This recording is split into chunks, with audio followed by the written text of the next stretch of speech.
Practically demonstrate करके देख रहे हैं। अब इन दोनों को परम्यूटेट कर लेते हैं। तो दूसरा तीसरा तरीका ये हो गया और इसको उठाकर यहाँ रख दिया।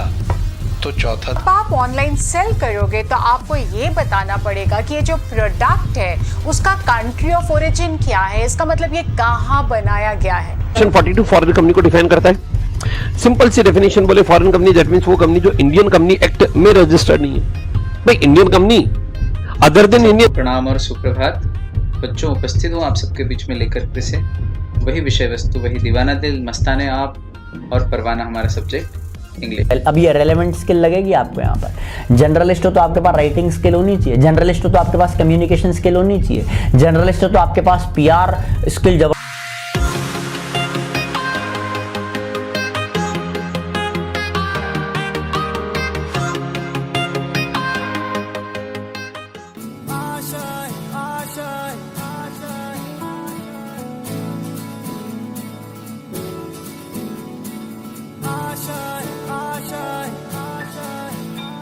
कुछ पाने की हो आस आस, कोई अरमा हो जो खास खास आशाएं,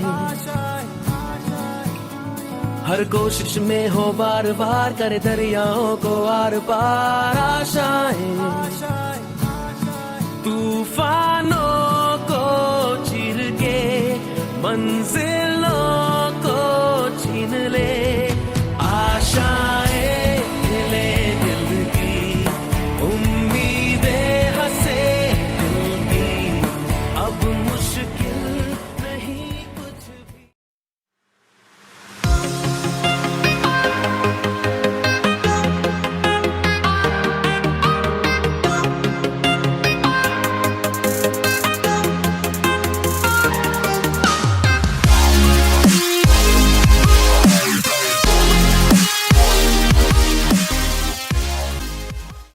Hello everyone, I'm Rupa Trivedi, I'm from PACE Indore and आज मैं आपके सामने लेके आई हूँ पेपर का solution and the paper analysis.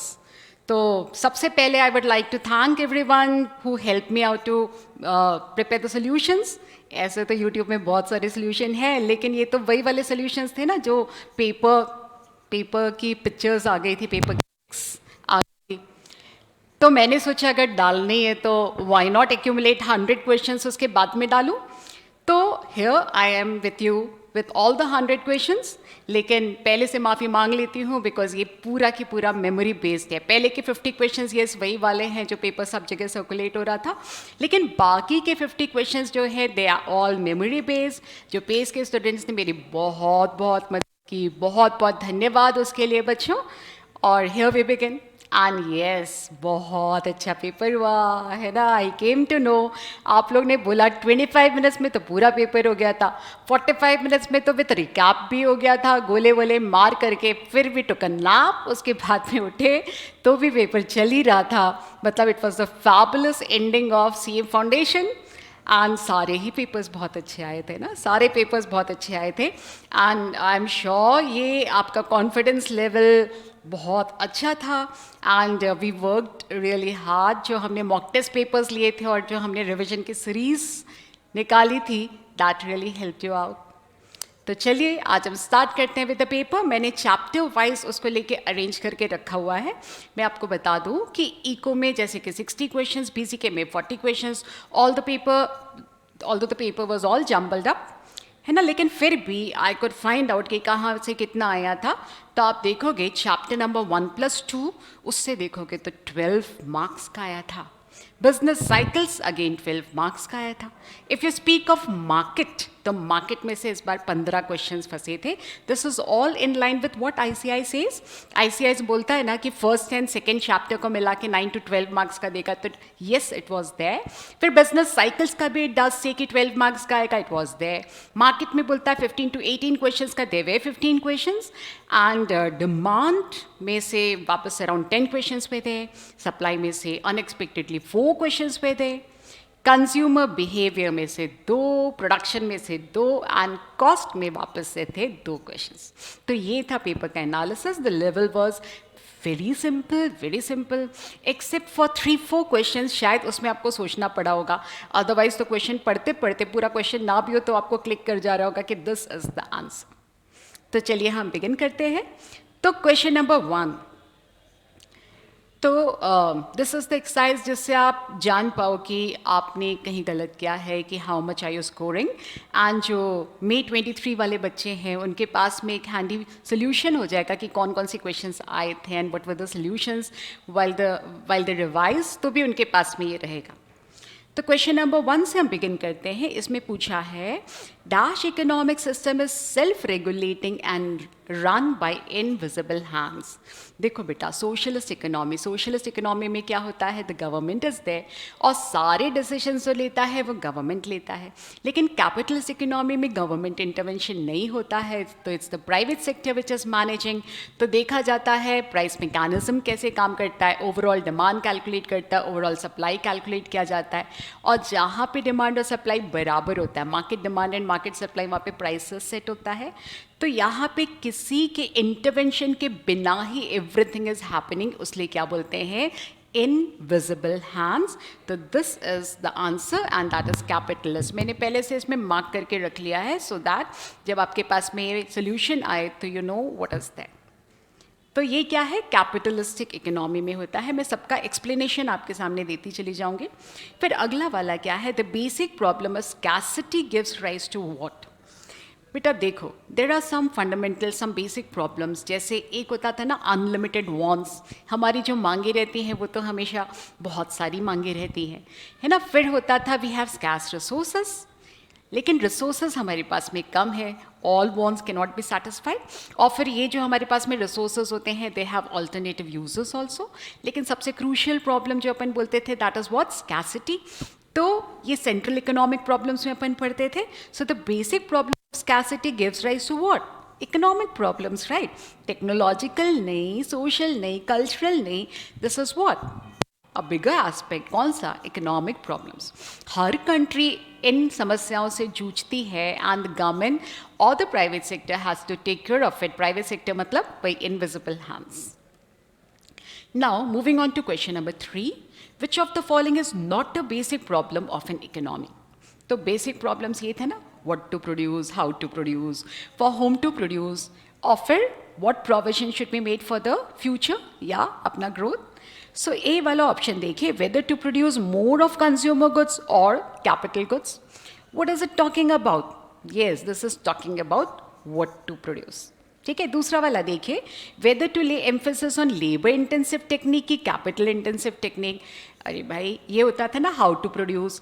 अब जिस देश में जो चीपर मेथोडोलॉजी होता था उसी से वो करते थे प्रोडक्शन। अगर लेबर इज़ चीपर तो लेबर इंटेंसिव लेंगे, इफ कैपिटल इज़ चीपर तो कैपिटल इंटेंसिव लेंगे। तो ये जो है हाउ टू प्रोड्यूस है। If you speak of the third one says whether to produce for rich people or for poor people. You cannot make everyone happy, right? तो यहाँ पे तय करना पड़ता था for whom to produce. इसका answer हर economic situation में अलग अलग होता था, हर प्रकार की इकोनॉमी में अलग अलग होता था। तो ये तो थे, है ना, what to produce, how to produce and for whom to produce. लेकिन फोर्थ वाला देखो, whether to accept foreign direct investment in the economy. अरे this is not the basic problem, right? तो इसका आंसर क्या हो जाएगा? It would be whether to this one. और यहाँ पे क्या है बच्चों? Economic problem. अब यहाँ देखो, dash involves the predominance of bureaucracy and resulting inefficiencies and the delays. जहाँ जहाँ सरकार वहाँ वहाँ ढीला ढाला काम। तो ये क्या है? Predominance of bureaucracy. इसका मतलब उनको तो अपनी कुर्सी का बहुत प्रेम होता है, बहुत ज़्यादा करप्शन होता है, बहुत ज़्यादा ब्यूरोक्रेसी होती है और इनएफिशिएंसीज होती है। जो प्राइवेट सेक्टर होता है उनके पास में लिमिटेड रिसोर्सेज है, उनको मालूम है इन्हीं रिसोर्सेज का बेस्ट पॉसिबल यूटिलाइजेशन करना है, तो बहुत एफिशिएंटली काम करते हैं।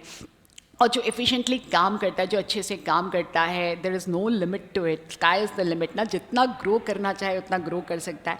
लेकिन जब जब गवर्नमेंट का काम आता है तो हमारे मन में आता है अरे ये तो बहुत ढीला ढाला काम होगा।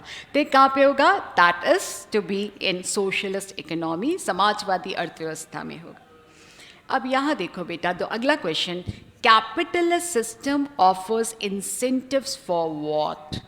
तो बेटा ये सब जो सिस्टम्स है वो तो सेंट्रल इकोनॉमिक प्रॉब्लम से डील करते हैं। What to produce, how to produce, for whom to produce, what provision should be made for the economic growth, तो ये जो प्रॉब्लम्स है ये सेंट्रल इकोनॉमिक प्रॉब्लम्स को तो डील कर रहा है, एक पर्टिकुलर बिजनेस को थोड़ी ना डील कर रहा है। तो एफिशिएंट बिजनेस डिसीजन नहीं, एफिशिएंट गवर्नमेंट नहीं, एफिशिएंट नॉन गवर्नमेंट नहीं, this is dealing with what, this is dealing with economic problems, मतलब they have to take the efficient economic decisions. Okay, अब ये देखो बेटा question number 6, now which of the following does not fall in the category of macro environment. अब macro environment मतलब जो पूरे देश के लिए है, एग्रीगेट्स, और जो बिग बाज़ार है ये तो एक पर्टिकुलर ऑर्गेनाइजेशन है ना। हमने पढ़ा था माइक्रो, माइक्रो निकला था एक ग्रीक वर्ड जिसको हम बोलते थे माइक्रोस, एंड जब starting at the small scale होता था तो हम उसको क्या बोलते थे, माइक्रोस।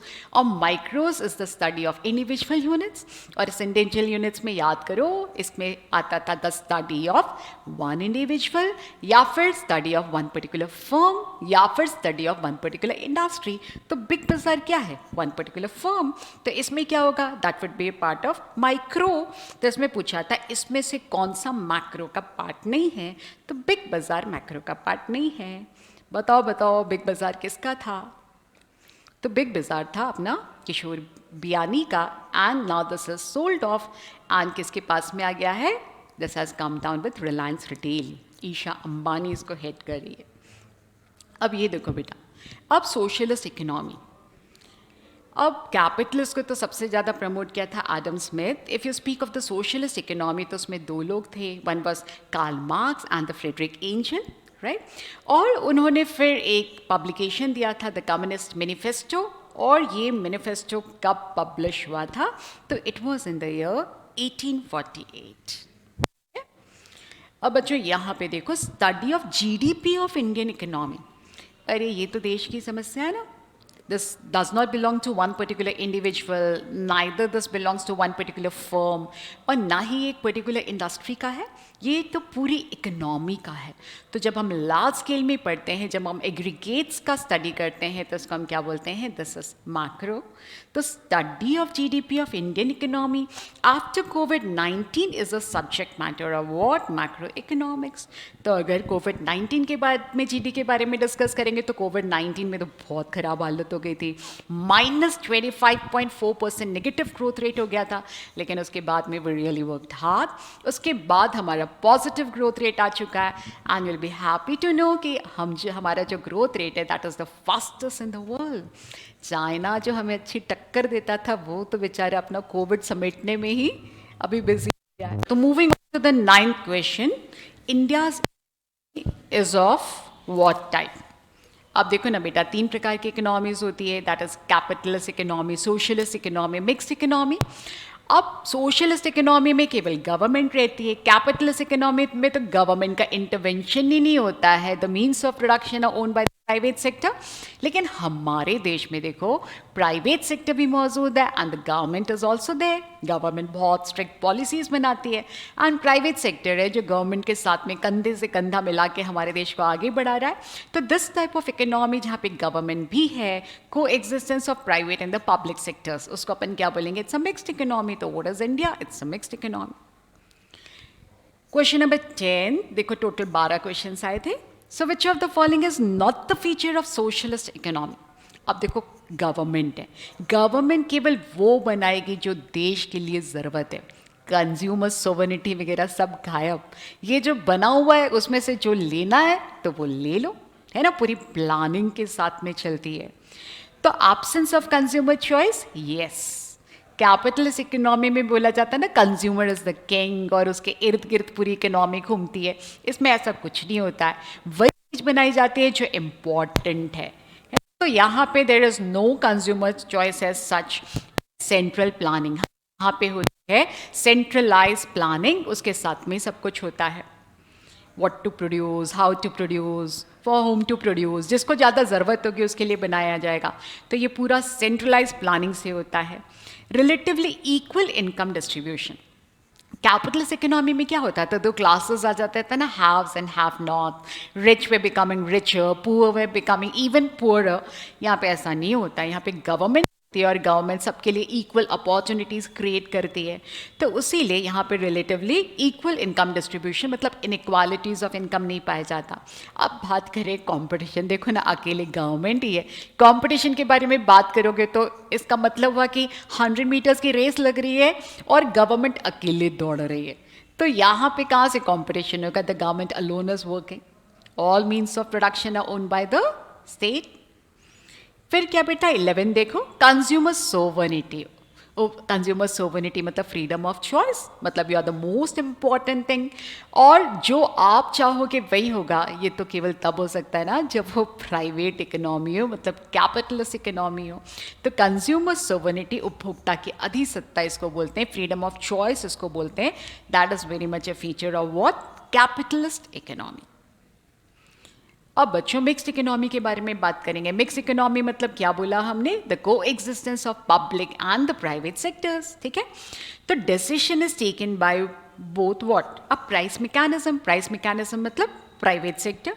सेंट्रल प्लानिंग मतलब गवर्नमेंट भी मौजूद है, प्राइवेट सेक्टर भी मौजूद है। बी ऑप्शन देखते हैं ना बच्चों, तो market price and price mechanism, ये तो कैपिटलिस्ट इकोनॉमी के ही दोनों फीचर्स हो गए। अगर आप सी बोलते तो government and the administered price, administered price प्रशासनिक मूल्य तो वही होता है ना जो गवर्नमेंट तय करता है, तो both of them are talking about the government मतलब सोशलिस्ट इकोनॉमी। डी ऑप्शन में देखो सेंट्रल प्लानिंग एंड ब्यूरोक्रेसी, तो ये वापस से सोशलिस्ट की तरफ कर रहा है इशारा, लेकिन हमारे यहाँ पे तो प्राइवेट सेक्टर भी है and public sector, both of them को एग्जिस्ट, तो कौन सा ऑप्शन हो जाएगा? This would be A option. तो देखो बच्चों ये थे कुल 12 question from this particular unit, chapter number 1 and chapter number 2। I am sure आपका एक एक क्वेश्चन सही बैठा होगा। अब आते हैं theory of demand. Theory of demand में तो ज़्यादा क्वेश्चन आने भी चाहिए ना, 15-15 दिन लगते हैं इसको पढ़ने में, और फिर अगर इसमें से आएगा नहीं तो हम थोड़े से डीमोटिवेट हो जाएंगे। तो इसके साथ में प्रॉपर जस्टिस हुआ है, बहुत लंबा चैप्टर है कंपेरेटिव टू सप्लाई, जो कि छोटा सा चैप्टर है, उसमें से 4 क्वेश्चन आ रहे थे, तो इसमें से 10 क्वेश्चन नहीं आने चाहिए क्या? तब देखो क्वेश्चन नंबर 13 में आते हैं। तो इसमें दिया है Ram and sons are going for heavy advertisement campaign to enhance the sales, ठीक है। तो राम एंड सन्स एडवर्टीजमेंट का कैंपेन कर रहे हैं टू एनहांस द सेल्स, है ना। एक बार देखिए क्या कितने क्वेश्चंस आए हैं।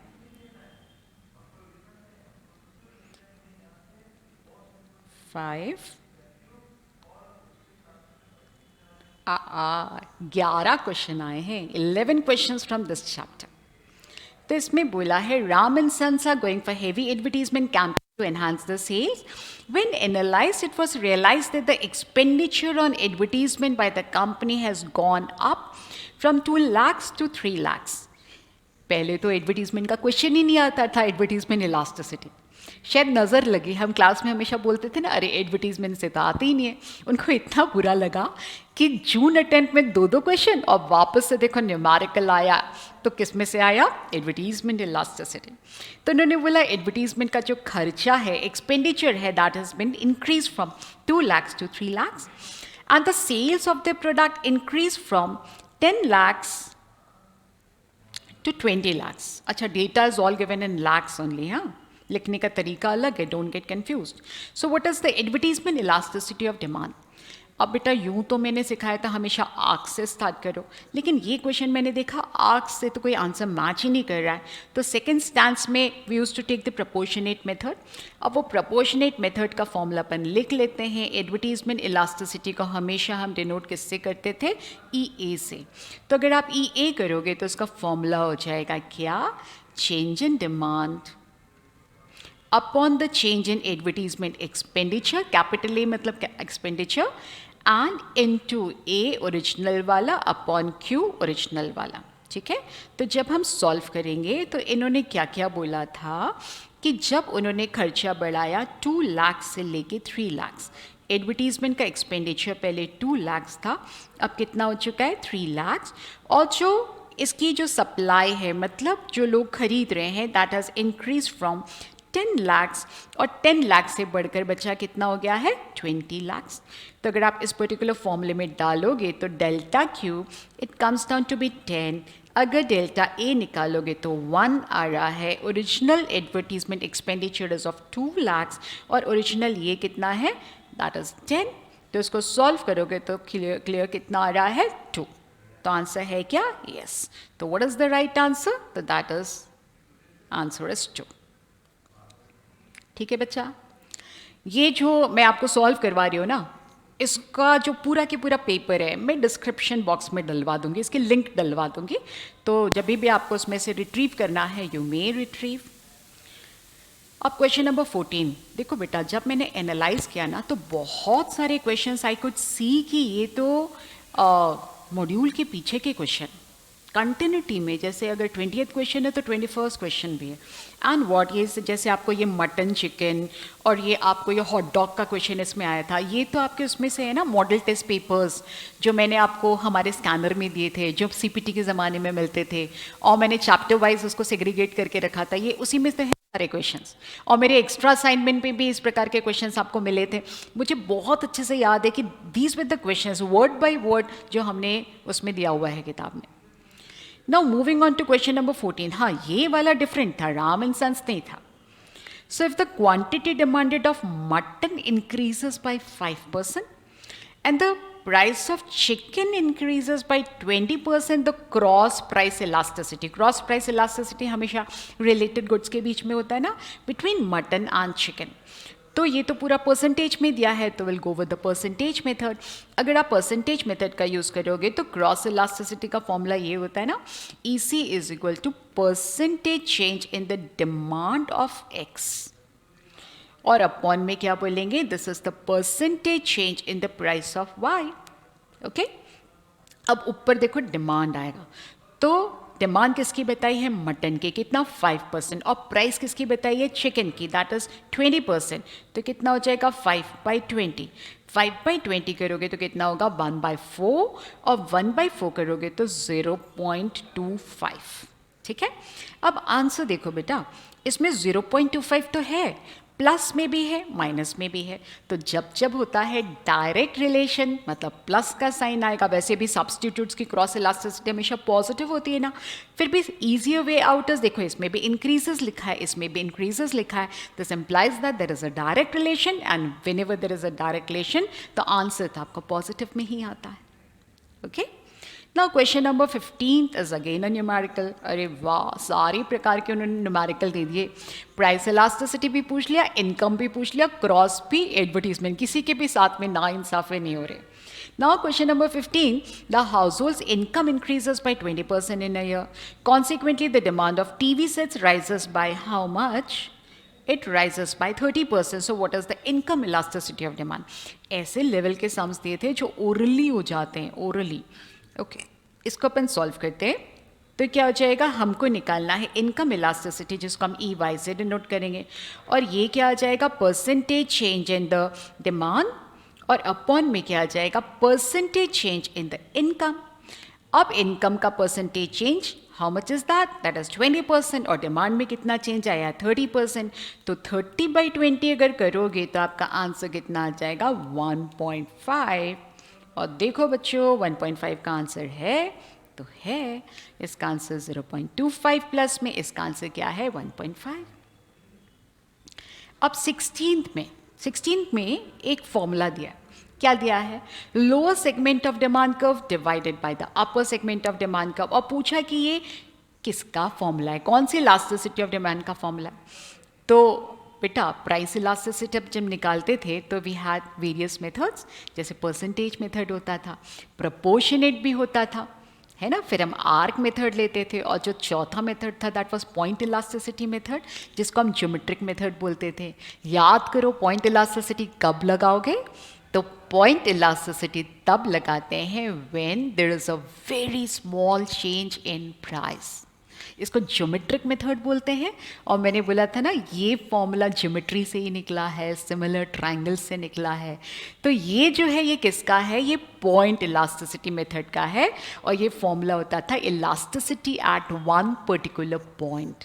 जैसे हमने सारे के सारे केसेस डिराइव किए थे कि डाउनवर्ड स्लोपिंग डिमांड कर्व जो दोनों एक्सेस को टच करता है तो मिड पॉइंट पे देखो 1 आएगा, एक्स एक्सेस को छुएगा तो 0 आएगा, आप रिकॉल कर पा रहे हो, वाई एक्सेस को छुएगा तो इनफाइनाइट आएगा। इसी पर्टिकुलर फॉर्मूले से तो डिराइव किया था, है ना।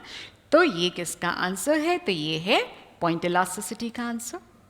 अगला वाला देखो, due to rise in the price of one good there is an increase in the demand of another good. मतलब रिलेशनशिप क्या आ रहा है? ये तो डायरेक्ट रिलेशन आ रहा है और दो अलग अलग गुड्स है। इसका मतलब क्रॉस इलास्टिसिटी तो इसकी पॉजिटिव आ रही है और क्रॉस प्राइस इलास्टिसिटी पॉजिटिव कौन से गुड में आती है? तो सब्स्टिट्यूट्स में आती है। कोई कंफ्यूजन हो तो then and they take the example. हमने लिया टी का एग्जाम्पल दिया और कॉफ़ी का एग्जाम्पल दिया। बोलो बच्चों, अगर कॉफ़ी की प्राइस बढ़ जाएगी तो हम क्या पिएंगे? अगर कंपेरेटिवली कॉफ़ी इज कॉस्टलियर, हम चाय पिएंगे कि coffee?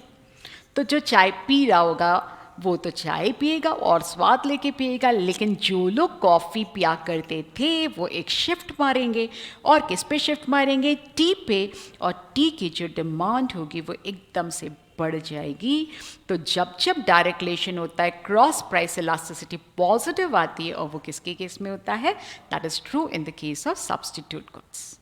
Okay, now name the term which refers to the demand for consumer goods which decreases owing to the fact that others are also consuming the same commodity। ये तो बेटा हमने prediction किया था कि आएगा ही आएगा, ऐसा हो ही नहीं सकता कि इसमें से ना आए। तो इसका आंसर क्या है बेटा? बोलो ना कि अगर वो खरीदेगा तो हम नहीं खरीदेंगे। ऊंची नाक वाला दम्भी, तो ये क्या हो जाएगा? Snob effect. इसमें मार्क नहीं आंसर, आप मार्क कर लेना। क्या बोला है? It refers to the demand for consumer goods which decreases owing to the fact that others are also consuming the same commodity. तो what should be the answer? हम बोलेंगे स्नॉब इफेक्ट। ठीक है, ये थोड़ा सा क्या होता है? प्राउड वाला, ईगो वाला। अच्छा, वो खरीद रहा है, हम कतई नहीं खरीदेंगे बिकॉज हम कॉमन नहीं है ना। यही पंच लाइन हमने बोली थी। Now question number 19, the price of hot dogs increases by 22% and the quantity of hot dogs demanded falls by 25%। तो ये देखो प्राइस इलास्टिसिटी का आया। तो प्राइस इलास्टिसिटी को हम ईपी से डिनोट करेंगे, सारा परसेंटेज। आपके ऊपर बहुत मेहरबान थे यहाँ पे, कोई भी टफ क्वेश्चन नहीं दिया इन्होंने। तो percentage change in the price, तो ऊपर आया 25, नीचे आया 22। न्यूमरेटर बड़ा है, डिनोमिनेटर छोटा है। तो बताइए बच्चों, आंसर 1 से बड़ा आएगा कि छोटा आएगा? तो जब जब numerator is bigger than the denominator तो फ्रैक्शन का answer is always greater than 1। और 1 से बड़ा जब आता है the product is called elastic. Okay, अब डेल्फी टेक्निक, डिमांड फोरकास्टिंग की टेक्निक थी ना, जिसमें हम एक्सपर्ट्स को बुलाया करते थे और एक्सपर्ट्स को अलग अलग जगह बिठाया करते थे। आइडेंटिटी डिस्क्लोज नहीं करते थे क्योंकि जैसे जैसे एक्सपर्टीज़ बढ़ता है तो ईगो भी आ जाती है, तो दूसरों की बात नहीं सुनेंगे। तो ये जो मेथड था, ये क्या था? Expert opinion method. Expert opinion method में दिस वाज अ टूल, है ना, एक टेक्निक था जो किसने निकाला था? कुछ याद आ रहा है? यूएस के रैंड कॉरपोरेशन में ओल्फ हेमर नाम का एक इकोनॉमिस्ट था, उसने ये निकाला था। तो इसको अपन क्या बोलते हैं? Expert opinion method. Now if the income elasticity is +1.8, देखो क्या उन्होंने स्पेसिफाई किया है, +1.8, then what is the nature of the commodity? तो 3 प्रकार के गुड्स होते थे ना, एक होता था इंफीरियर या फिर बोलो गिवन। इसकी तो इनकम इलास्टिसिटी वाज नेगेटिव क्योंकि इन्वर्स रिलेशन आता था। जैसे जैसे इनकम बढ़ती थी तो इन्फीरियर गुड की डिमांड घट जाती थी, और आपको मालूम है ना, all given goods are inferior, right? तो इन्फीरियर गुड्स तो हो नहीं सकता। If you speak of necessities अब नेसेसिटी का इनकम इलास्टिसिटी निकालोगे, अल्टीमेट का तो 0 होता है, नेसेसिटी का बिटवीन 0 एंड 1 होता है। अब नॉर्मल गुड देखोगे तो 0 से बड़ा होता है, लेकिन अगर 1 से बड़ा बोलेगा तो it has to be luxury, और लग्जरी का दूसरा नाम क्या होता है? Superior goods. सुपीरियर गुड्स वही होता है जिसमें इनकम का एक बड़ा परसेंटेज हम खर्च करते हैं, तो इसकी जो इनकम इलास्टिसिटी आती है that is always greater than 1। The superior is the other name for luxury goods. अब बात करते हैं कॉन्स्पिक्यूअस गुड्स, दिखावट का सामान, Veblen goods, Veblen affect, prestigious goods, ये तो हम प्राइस इलास्टिसिटी के साथ में कोरिलेट करते हैं। हाँ, सुपीरियर नहीं होता तो we would have gone for conspicuous, क्योंकि वो भी थोड़ा सा हम दिखावट के लिए महंगा खरीदते हैं, लेकिन since superior is there this is a better option. Okay, now 22nd question देखिए, द इंक्रीज इन डिमांड और account of increase in real income. Real income याद है ना, जब कोई गुड सस्ती हो जाती है तो पहले जो आप उसके लिए 15 रुपये देते थे अब 10 रुपये में मिल गई। तो क्या बोला मैंने, 15 रुपये की वस्तु अगर 10 रुपये में मिल गई तो आपके पास में 5 रुपये एक्स्ट्रा बचे ना, तो 5 रुपये से आपकी परचेजिंग पावर बढ़ गई। इसी को तो बोलते हैं रियल इनकम। तो रियल इनकम बढ़ती है तो आप ज़्यादा खरीदते हो, है ना, तो इसको हम बोलते हैं इनकम अफेक्ट। वो जो हिग्स एंड एलन ने बोला था, price effect is equal to income effect plus the substitution effect, ठीक है, तो इनकम अफेक्ट। तो बहुत सारे बच्चे टेक्स्ट कर रहे थे, आप लोग बेसब्री से इंतज़ार कर रहे हो सोल्यूशन का, थोड़ी सी देर हो गई, सॉरी फॉर दैट, लेकिन लो पूरा की पूरा सोल्यूशन आपके सामने हाजिर है। Now 23rd, which is not the determinant of demand. अब डिमांड के बहुत सारे डिटर्मिनेंट्स होते हैं, जिसका हमने एक्रोनिम बना के भी याद किए थे। प्राइस ऑफ रिलेटेड गुड होता है क्या? ऑफ कोर्स, इसमें आते थे ना complementary goods, substitute goods, taste and preferences, उसी के अंतर्गत तो हमने पढ़ा था ना, bandwagon effect, snob effect, demonstration effect. Income of the consumer, income के अनुसार नॉर्मल गुड्स आते थे, inferior goods, necessities and all. Bargaining for price, ये कैसे हो सकता है डिटर्मिनेंट ऑफ डिमांड? तो इसका आंसर क्या हो जाएगा? Bargaining for price. इसका आंसर क्या था? Income affect.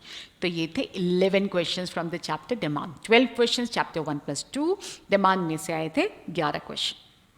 अब आते हैं थ्योरी ऑफ सप्लाई, ओके, जो कि डिमांड का छोटा भाई है। एक बार डिमांड अच्छे से समझ में आ जाता है तो सप्लाई में कोई दिक्कत नहीं आती। तो question number 24, when large number of sellers exist in the market and there is high competition, मतलब बहुत सारे सेलर्स हैं, then the elasticity of supply in the market is what? बेटा, अगर अपन सप्लाई का फॉर्मूला लिखेंगे तो इलास्टिसिटी ऑफ सप्लाई का फॉर्मूला क्या हो जाएगा? Percentage change in the supply upon में क्या हो जाएगा? Percentage change in the price. अब इसमें प्राइस में तो बहुत ज़्यादा चेंज होगा नहीं, लेकिन बहुत सारे सेलर्स हैं तो सप्लाई में बहुत सारा आएगा, मतलब क्वांटिटी ऑफ सप्लाई में जो चेंज होगा that is much higher because there are so many people who are supplying, और कंपटीशन भी बहुत है। तो कम प्राइस में चेंज में भी दे टेंड टू सप्लाई, है ना, जिससे कि मार्केट शेयर उनके पास में आ जाए। तो इसका आंसर क्या होगा? मोर देन 1, है ना।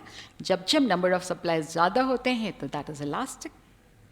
ये जो एक नया सेक्शन जुलाई 21 से जुड़ा था ना कि why is the product elastic करके, so when the elasticity is infinite then the shape of the curve is, अरे ये तो मेरा बच्चा गलत कर ही नहीं सकता, क्योंकि हमने एक रामबाण उसका याद किया था कि भैया देखो जब आता है 0 तो 0 को हम कैसे लिखते हैं? वर्टिकली। तो जब भी 0 लिखोगे तो उसका कर्व होगा वर्टिकल, लेकिन जब हम लिखते इन्फिनिटी तो इसको लेटा कर रखते हैं, याद करो, और अगर ये लेटा हुआ है तो इसका जो कर्व होगा वो भी लेटा हुआ होगा। तो जब infinite that is horizontal parallel to x axis, जब 0 it's parallel to the y-axis. So when the elasticity is infinite, then the shape of the curve is parallel to x-axis. तभी तो मजा आ रहा था करने में, है ना। 26 देखो, a vertical supply curve parallel to y-axis implies that elasticity of supply is 0. Okay.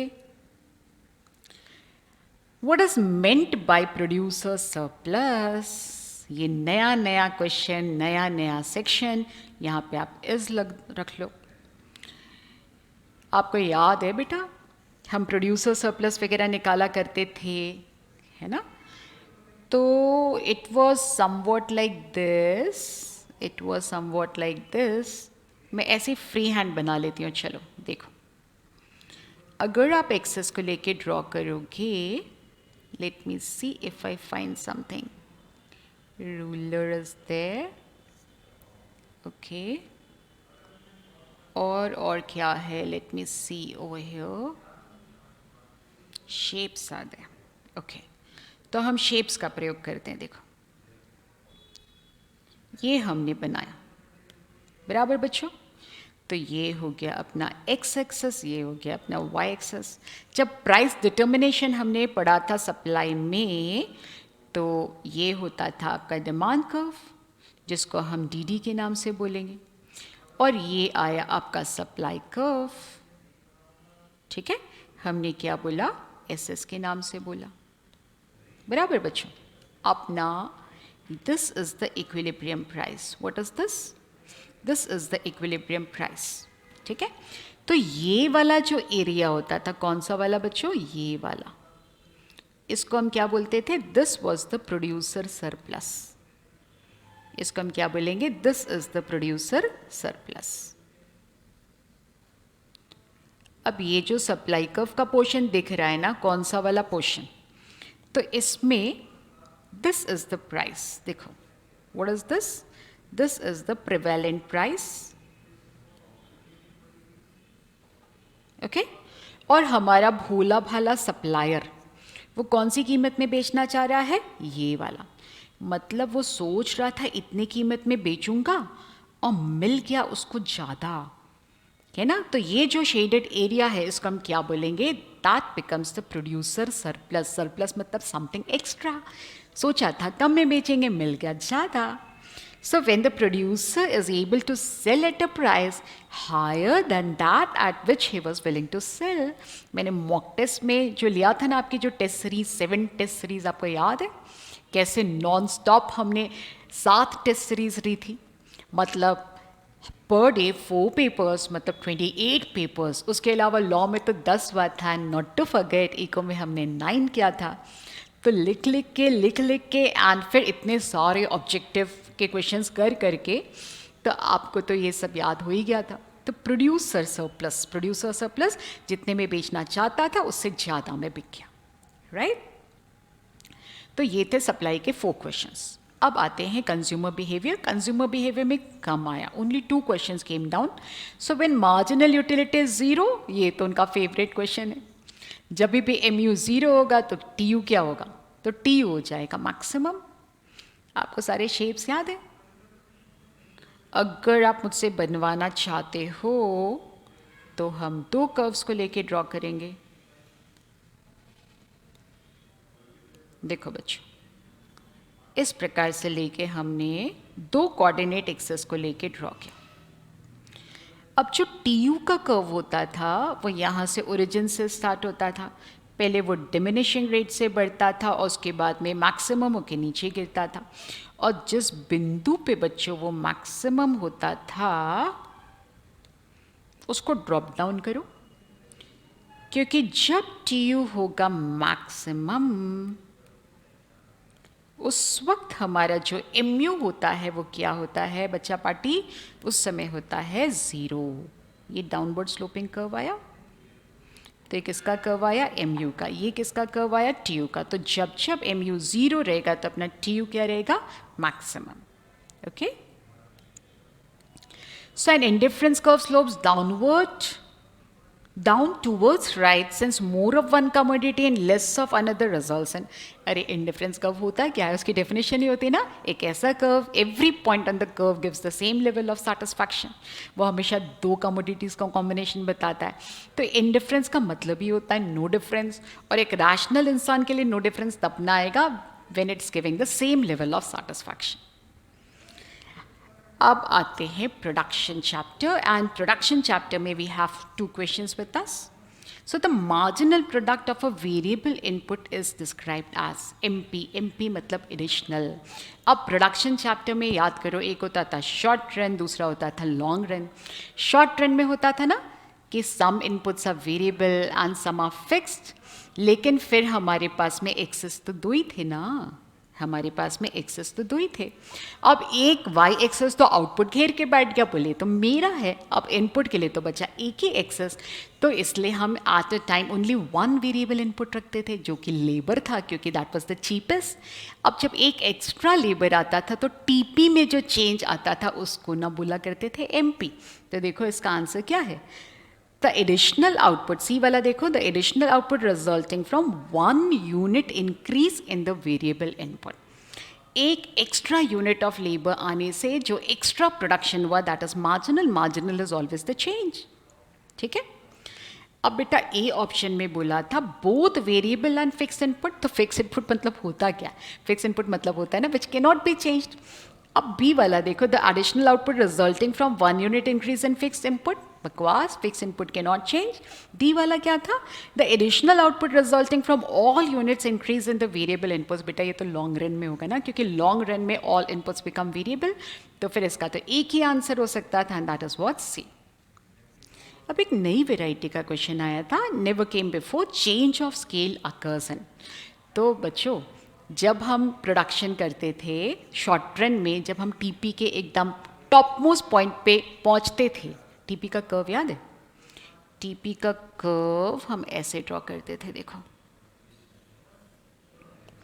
तो when you draw the TP curve, पहले इंक्रीजिंग रेट से बढ़ता था, फिर डिमिनिशिंग रेट से बढ़ता था, फिर मैक्सिमम होता था और फिर वो गिर जाता था, है ना, ऐसे, फिर ऐसे, फिर ऐसे। इसको अपन क्या बोलते थे, इसको हम टीपी का कर्व बोलते थे, राइट। तो हम क्या बोल रहे हैं, शॉर्ट रन में जब ये टीपी का कर्व आया था तो इस पॉइंट पे हमें मालूम पड़ गया था कि लैंड, लेबर, कैपिटल, एंटरप्रेन्योर का बेस्ट प्रपोर्शन क्या है जिससे हमारा प्रोडक्शन मैक्सिमाइज होता है। अब हम लॉन्ग रन में जा रहे हैं शॉर्ट रन से, तो शॉर्ट रन में तो केवल लेबर वॉज वेरिएबल, लेकिन लॉन्ग रन में all inputs would become variable. लेकिन इस प्रपोर्शन को थोड़ी ना डिस्टर्ब करना चाहेंगे, कोई चाहेगा क्या कि शॉर्ट रन में सुपरनॉर्मल प्रॉफिट कमा रहा था, लॉन्ग रन में गया तो लॉसेस में आ गया, नहीं। तो लैंड, लेबर, कैपिटल, एंटरप्रेन्योर का जो रेशियो है वो नहीं चाहता कि डिस्टर्ब हो, तो उसीलिए लॉन्ग रन में अगर लैंड को 10% से बढ़ाएगा तो लेबर को भी 10% से बढ़ाएगा, एंटरप्रेन्योर खुद 10% से अपने मैनेजर्स बढ़ाएगा और कैपिटल भी बढ़ेगा। तो इसका मतलब all inputs are change by the same proportion. इसी को तो स्केलिंग बोलते थे। स्केल मतलब जो मेजरमेंट करता है, तो हम नपती कर करके सारे इनपुट्स को इक्वल प्रोपोर्शन में बढ़ाते थे। तो चेंज ऑफ स्केल किस में पाया जाता है, तो लॉन्ग रन में पाया जाता है। वेरी शॉर्ट रन तो मतलब होता है सप्लाई के नॉट बी चेंज, मतलब लैंड, लेबर, कैपिटल, एंटरप्रेन्योर कुछ भी नहीं बदलेगा। और वेरी लॉन्ग रन का मतलब ये होता है ना, market period, everything has change, जो पहले होता था वो होता ही नहीं है। तो चेंज ऑफ स्केल किस में पॉसिबल है, that is possible only in the long run. अब आता है कॉस। ये क्वेश्चन हम कर चुके हैं, ये मॉड्यूल में भी था और स्कैनर में भी था और मॉडल टेस्ट पेपर्स जो हमने किए थे उसमें भी था। तो question number 32, What does the question state? A firm producing 7 units of output. मैंने बोला था देख बेटा, अगर गलत नहीं करना चाहता है तो आदत डालो कि you jot down the data first. तो क्वांटिटी कितना दिया हुआ है, 7, and it has an average total cost of ₹150। तो ATC को अपन नोट डाउन करेंगे, कितना दिया हुआ है, 150, very good, and has to pay ₹350 to it's fix factors. एक और जानकारी दे दी, क्या बोल दिया कि टोटल फिक्स कॉस्ट कितना है, that is given to be 350। Whether it produces और नॉट, चाहे वो प्रोड्यूस करे चाहे नहीं करे, तो how much of the average total cost is made up of variable cost. बेटा इसका मतलब है वो पूछ रहा है कि AVC क्या है, ठीक है। तो हम ATC का फॉर्मूला लिख लेते हैं। तो ATC का जो फॉर्मूला होता था वो ऐसा होता था ना कि ATC is equal to AFC plus में क्या आता था, AVC। तब ध्यान से देखो, ATC तो दे दिया, कितना दे दिया, 150। AFC नहीं दिया, लेकिन हम निकाल सकते हैं ना, क्योंकि AFC का फॉर्मूला देखो, एवरेज छोटी वैल्यू होती थी, जब जब एवरेज निकालते हैं तो हम डिवाइड करते हैं। तो जब आप 350 को 7 से डिवाइड करोगे तो how much are you getting over here, तो this comes down to be 50। तो यहाँ पे क्या डाला हमने, 50, और आपको निकालना है AVC, तो हम AVC को मान लेते हैं X। तो if you solve that the answer comes down to be 100. Okay, तो आपका आंसर क्या है बच्चों? 100. Okay, any confusion? तो मेरा नंबर भी लिख देती हूँ. In case of any confusion तो you can contact me at this particular number 9826798311. नाम है मेरा रूपा त्रिवेदी और हमारी कोचिंग है Pace, one of the leading institutions of central India. सबसे ज़्यादा ranks we have in total 231 all India ranks. तो देखो, economic cost include what? Explicit cost, implicit cost. अब भाई इसमें तो दोनों ही होता था, एक्सप्लिसिट भी होता था, इम्प्लिसिट भी होता था. याद है, एक्सप्लिसिट कॉस्ट वो होता था जो खर्चा हो रहा है, और इम्प्लिसिट कॉस्ट क्या होता था? जो हम कमा सकते थे. दोनों को एडअप करोगे तो what do you get? Economic cost. अब आते हैं मार्केट धुआंधार. पिछले जून अटेम्प्ट में तो 21 क्वेश्चंस थे, लेकिन इस बार काफ़ी बैलेंस्ड पेपर आया था और इस समय 15 क्वेश्चंस डाले थे. So total profits are maximise.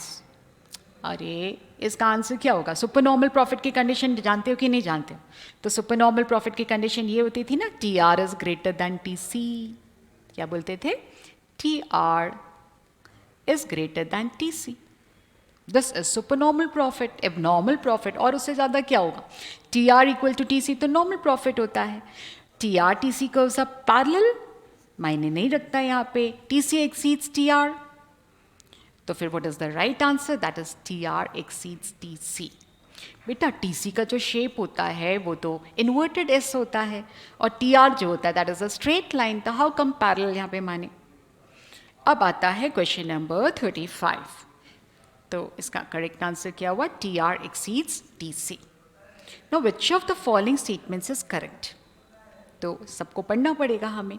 A option से price rigidity is an important feature of monopoly. ये तो मोनोपोली का नहीं होता है. किसका होता है? ये तो ओलिगोपोली में होता था, king demand curve. Selling cost मतलब एडवर्टीजमेंट की कॉस्ट अब पॉसिबल अंडर परफेक्ट कॉम्पिटिशन. यहाँ पे एडवर्टीजमेंट देगा क्या कि मेरी प्याज देखो ज़्यादा लाल, तुम्हारी तो फीकी, तो ये तो पॉसिबल नहीं होता है इसमें.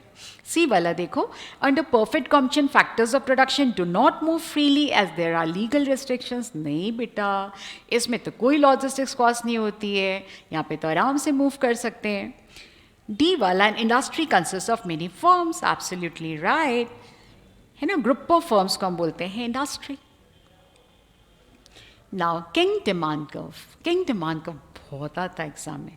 सो kink demand curve of market of oligopoly, तो ये आ गया था ना स्वीजी बीच में. बाकी सारे इकोनॉमिस्ट ने क्या बोला था? The demand curve is indeterminate. तो हम खुश हो गए थे कि नहीं पढ़ना पड़ेगा. लेकिन फिर एक अमेरिकन इकोनॉमिस्ट आगे स्वीजी बोले रुको रुको, इसका डिमांड कर्व होगा, मैं देता हूँ. और वो महारथी कौन थे? अपने स्वीजी थे ना, तो स्वीजीज मॉडल बोला जाता है. अब oligopoly comprises of yes group behaviour. बहुत ज़्यादा इंटरडिपेंडेंस होता है. हम खुद क्या करने वाले हैं तो बाद में सोचते हैं, सबसे पहले देखते हैं ना वो सामने वाला क्या करेगा. एयरटेल सोचेगा रिलायंस जियो क्या करेगा, वोडा आइडिया देखेगा वो क्या कर रहे हैं, तो ये क्या हो जाता है? Group behaviour. इंडिविजुअल बिहेवियर, मास बिहेवियर नहीं, this is called group behaviour. So when demand and supply both are changing, okay, both of them are changing, the change is demand is less than the change in supply, what is the effect on price? अरे भाई ये तो बताओ कि वो बढ़ रहे हैं कि घट रहे हैं. अब इन्होंने क्या बोला? सप्लाई एंड EP इनका रिलेशनशिप क्या है? This is inverse relation. And demand and EP it holds a direct relation. और हमने एक रूल पढ़ा था जिसमें ज़्यादा चेंज होता है उसी का रूल अप्लाई कर लो, मतलब सप्लाई का रूल अप्लाई कर लो. तो अगर सप्लाई घट रही होती तो EP वुड हैव राइजन, और सप्लाई बढ़ रही होती तो EP वुड हैव फॉलन. तो उन्होंने तो कोट ही नहीं किया है, तो हम नहीं बता पाएंगे. राइट, इसका आंसर इज नॉट इंक्रीजेस. ये गलत आंसर लिखा है, उसको रेक्टिफाई करो बच्चों. इसका आंसर होगा अनसर्टेन चेंज. जब तक परसेंटेज नहीं बताओगे तो हम नहीं बता पाएंगे. ठीक है, इसमें क्या बोला था, demand and supply both are changing, the change in demand is lesser than the change in supply. एक बार वापस एक्सप्लेन कर रही हूँ कि अगर सप्लाई में ज़्यादा चेंज है तो रूल किसका अप्लाई होगा, सप्लाई का। मतलब सप्लाई और ईपी के बीच में इन्वर्स रिलेशन आएगा। अगर सप्लाई बढ़ती होती तो ईपी वुड हैव फॉलन, अगर सप्लाई गिर रही होती तो ईपी वुड हैव राइजन। लेकिन ये मिसिंग है कि सप्लाई बढ़ रही है कि कम हो रही है, तो इसका आंसर क्या हो जाएगा, uncertain change. Now, at the equating point of marginal revenue and marginal cost, what are they saying? MR equal to MC.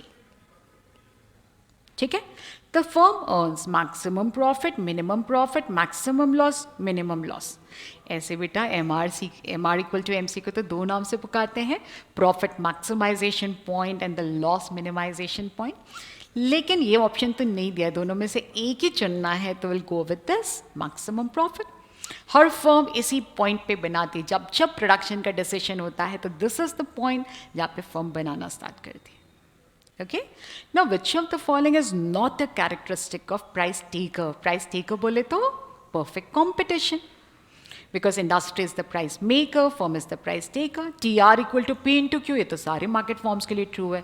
A R equal to price भी सारे मार्केट फॉर्म के लिए ट्रू है। M R equal to price exclusively price taker के लिए true है, लेकिन negatively slope demand curve तो प्राइस टेकर के लिए ट्रू नहीं है, क्योंकि यहाँ के इलास्टिसिटी होती है इनफाइनाइट, उसका डिमांड कर्व होता है हॉरिजॉन्टल या parallel to the X axis. तो what is the incorrect one, तो that is negatively slope demand curve, गलत है। अब आता है 41 लॉन्ग रन, याद है टोटल 8 चीजें बराबर होती थी, पहले 4 दोस्त थे, फिर 2 और आए, फिर 2 और आए, 8 हो गया था ना। Price equal to A R equal to, I am sure जैसे मैंने बोलना स्टार्ट किया आप आगे आगे बोल रहे होगे, price equal to A R equal to M R equal to demand equal to S S C equal to S M C equal to L A C equal to L M C. अब भाई केवल एक ही option है जिसमें ये सब equal दिए और बाकी में तो ग्रेटर देन लेस देन का साइन दिया है, तो इसका आंसर क्या हो जाएगा, ये वाला। Okay, now downward sloping and comparatively more elastic demand curve कौन से मार्केट फॉर्म में। अब पहले हम नॉकआउट करते हैं। अब पीसीएम हो सकता है क्या बच्चों, पीसीएम तो हो ही नहीं सकता, क्योंकि उसका डाउनवर्ड स्लोपिंग कर्व ही कहाँ होता है, उसका तो हॉरिजॉन्टल होता है।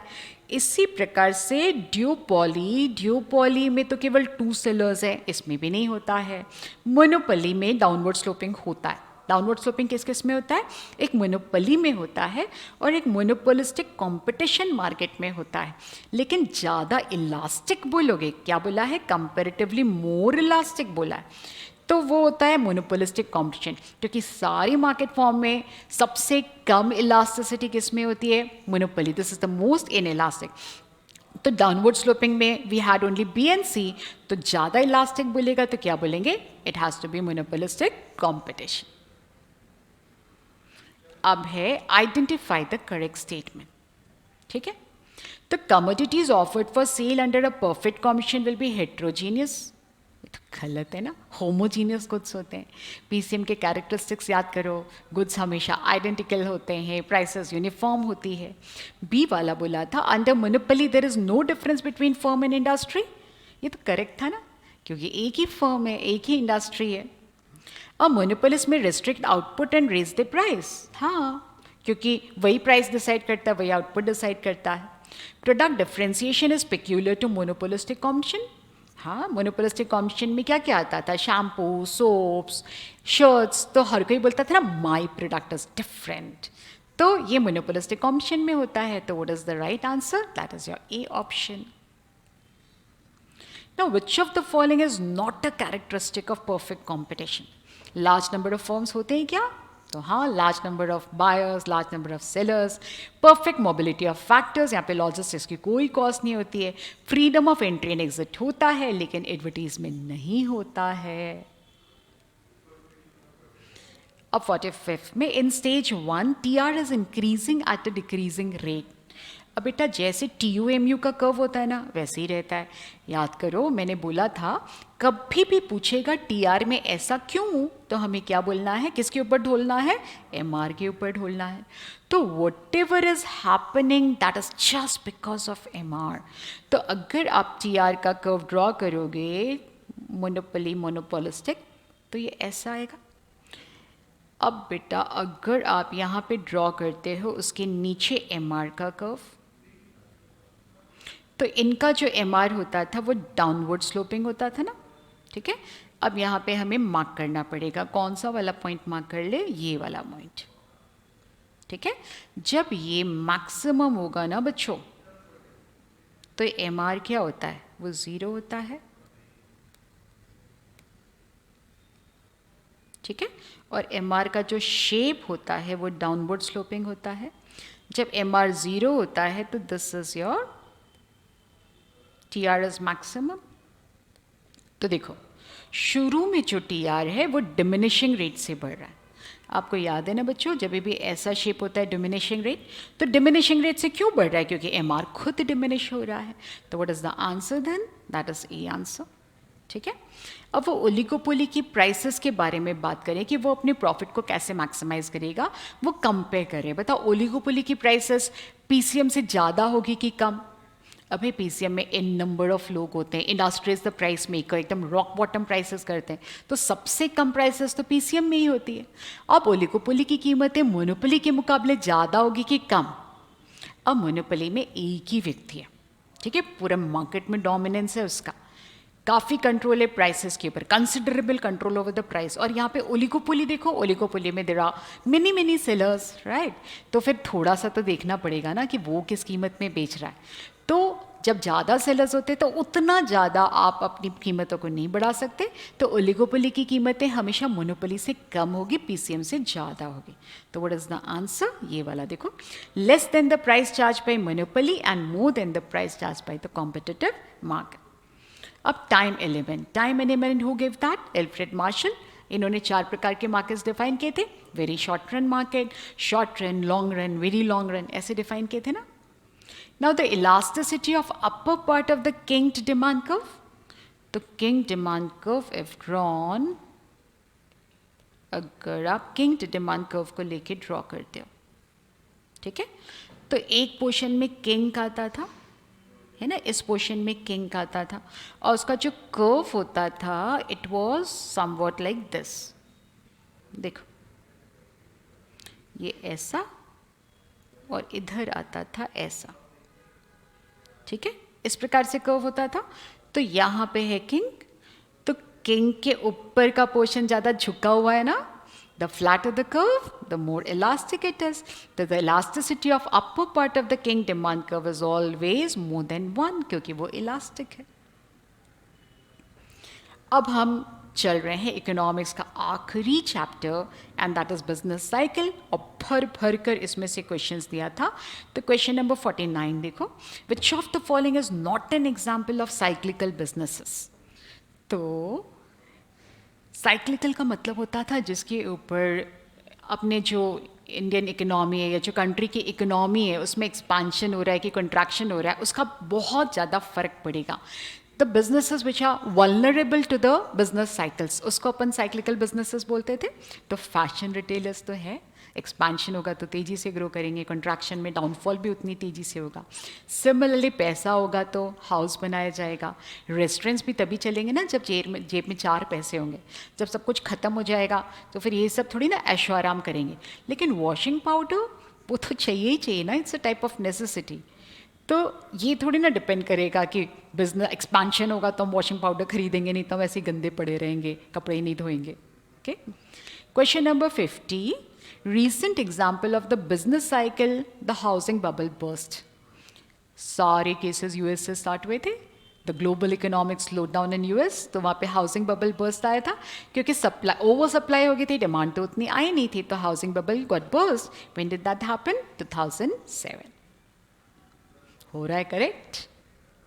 मुझे बताना कि क्या आपके स्कोर्स आ रहे हैं। उम्मीद करती हूँ 90 प्लस का अंबार होगा, अंबार। Now peak and trough of the business cycle are collectively known as what? Turning points. क्योंकि peak मतलब expansion से contraction में move कर रहा है, और trough का मतलब होता है वो contraction के बाद में depression से लेके वापस से back to expansion move कर रहा है। तो these are the turning points. Which of the following characteristic does not belong to expansion path of business cycle? अब expansion मतलब सबसे अच्छा phase, है ना। तो consumer spending on goods and services tend to rise, हाँ, क्योंकि परचेजिंग पावर ज़्यादा रहेगी ना, बहुत सारी जॉब्स मिलेगी, तो salaries packages would be higher, तो फिर परचेजिंग पावर भी बढ़ेगी, तो खरीदेंगे नहीं क्या, higher expenditures. Business confidence tends to be high, yes, that tends to rise. लोग फिर भर भर के इन्वेस्टमेंट करते हैं, interest rates and profits also tend to rise. Bank से जो लोन मिलता है वो भी महंगा होता है, जब आप डिपॉजिट करते हैं वो भी अच्छा मिलता है, प्रॉफिट्स भी बढ़ रहे होते हैं, लेकिन अनएम्प्लॉयमेंट नहीं बढ़ता है भाई, एम्प्लॉयमेंट बढ़ता है। तो which is the odd man out, ये वाला। The rhythmic fluctuations in aggregate economic activity that an economy experiences over a period of time. Rhythmic मतलब सेम पैटर्न, हमने हार्ट बीट पकड़ी थी, याद करो, हम लोग सबने सुना था the rhythm, high low high low. तो ये डेफिनेशन किसकी है, this is the definition of business cycles. ठीक है, नेक्स्ट देखो, the phase of business cycle in which growth rate becomes negative. सबसे ज़्यादा क्वेश्चन डिप्रेशन में आते थे। अब यहाँ पे ग्रोथ रेट नेगेटिव बन जाती थी, यहाँ पे इंडस्ट्रीज का शट डाउन हो जाता था, माउंटिंग अनएम्प्लॉयमेंट हो जाता था। ये किसका था, ये सब डिप्रेशन के फीचर्स होते थे। So the phase of business cycle in which growth rate becomes negative, level of national income expenditure declines rapidly, resulting in the wide spread unemployment. और ये कब होता है, ये होता है डिप्रेशन, क्योंकि कोई खरीदार ही नहीं आ रहा है, नहीं आ रहा तो क्या करेंगे, फैक्ट्रीज को शट डाउन नहीं करेंगे क्या, तो फिर जितने एम्प्लॉयज थे, जितने लेबरर्स थे, सबको एक साथ निकालेंगे, तो large scale unemployment. The next one, 55th question, trade cycles occurs as a result of mismatch between aggregate demand and aggregate supply. इसका आंसर क्या हो जाएगा, कीन्स, जॉन मिनार्ड कीन्स। ये वो था ना बिजनेस साइकिल के क्या रीजंस होते हैं, internal causes and external causes, है ना। Now, according to whom trade cycle occurs due to the onset of innovation. अरे इनोवेशन के बारे में बात करें, इनका नाम ना कंपीटर, इन्होंने तो सारे इनोवेशंस बताए थे। वो बोलते थे इनोवेशन के बगैर कोई फैक्ट्री, कोई कंपनी आगे नहीं बढ़ पाती। और according to Schumpeter, trade cycles occur due to the onset of innovation. जब इनोवेशन हो रहा है मतलब एक्सपांशन आ रहा है, कॉन्ट्रैक्शन में there are no innovations as such. So what are the variables that change after? हमने एक एग्जाम्पल लिया था, याद आ रहा है, इंडियन पुलिस, इसको क्या बोलते हैं, लैगिंग इंडिकेटर, है ना, जो बाद में होता है। Now which one of the following factors is an external cause or exogenous factor which may lead to boom or bust? तो 6 इंटरनल कॉजेज होते थे, 6 एक्सटर्नल कॉजेज होते थे, तो इसमें से कौन सा वाला था जो एक्सटर्नल होता था, तो इट वॉज नेचुरल फैक्टर, ये सब तो था ही नहीं। Which is the highest point of business cycle, अरे उसको तो पीक बोलते हैं, ये तो बहुत ही आसान है। According to which economist business cycle is a purely monetary phenomena, Hawtrey. बेटा अगर आपको लगता है there are certain questions which had not come down, क्योंकि दिस इज मेमोरी बेस्ड, तो आई वुड अप्रिशिएट अगर आप कमेंट सेक्शन में लिखोगे कि मैम ये क्वेश्चन नहीं थे, और मैं और ज़्यादा अप्रिशिएट करूँगी अगर आप बोलोगे इसके बदले ये क्वेश्चन थे। ओके, तो this was all about economics. I believe that the session was very fruitful for you, और आपके क्वेश्चंस भी करेक्ट हुए, और आपको जो मैंने समझाया वो आपको क्लियर भी हुआ। अब हम स्टार्ट करते हैं फिर उसका next section, and this is BCK. Economics 60 marks का होता है, बीसीके 40 मार्क्स का होता है, तो देखते हैं कि what is there in store. बेटा इस बार है ना सबसे ज़्यादा क्वेश्चन फंस गए बीसीके चैप्टर 6। बीसीके चैप्टर 6 से 10 क्वेश्चन आ गए यार, 10 क्वेश्चन, जबकि चैप्टर 1 से देखोगे तो merely 3 questions have come down. अपने वेटेज जो आईसीआई ने दिया उसमें तो बोला है 6 to 7 questions from each chapter, लेकिन इस बार थोड़ा सा अलग अलग था, केवल 3 क्वेश्चंस इसमें से। तो देखो what was the first question, ये काफ़ी बच्चे गलत करके आए बेटा। Domain in simpler terms mean, बेटा यूँ तो डोमेन का मतलब होता है स्फीयर ऑफ नॉलेज, लेकिन सिंपलर टर्म्स का मतलब होता है सब्जेक्ट। आप कौन से सब्जेक्ट के बारे में चर्चा कर रहे हो, कौन से सब्जेक्ट के बारे में स्टडी कर रहे हो, मतलब मैटर क्या है, ठीक है, किसके बारे में आप बात कर रहे हो, किसके बारे में आप एनालाइज कर रहे हो। तो domain in simpler terms means a subject. Now which of the following is not the correct feature of partnership. अब अग्रीमेंट तो होता है ना, 2 or more persons are there, इसमें एक अमेंडमेंट आया था ना, मैक्सिमम 100.